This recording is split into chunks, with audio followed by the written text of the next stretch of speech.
The product of all solutions of the equation is something. Now, if the question is asking us to find the product of all solutions, this should be converted to a polynomial. Now, it looks like if I let that quantity log base e x equal to y, then what happens is the left side is going to become e to the 5y square plus 3, and the right side is going to be, notice, x is e to the y. If log x base e is equal to y, then x is e to the y. So what I have on the right side is I'll replace x with e to the y, and then I have 8, which means I would have e to the 8y. So notice, I have the same base, which means I actually have a quadratic in y.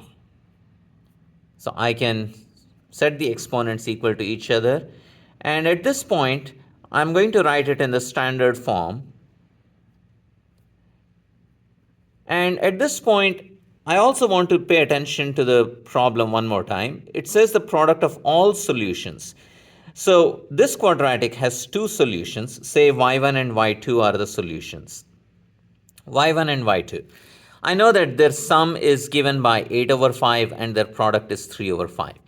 Now, do I want the product of this, the solutions of y1 and y2? No. I want the product of the original equation, product of solutions of the original equation. So I actually want x1 times x2. So if y1 is the solution, is one solution, then this is log x1 and y2 is log x2. Then notice that x1 is e to the y1 and x2 is e to the y2.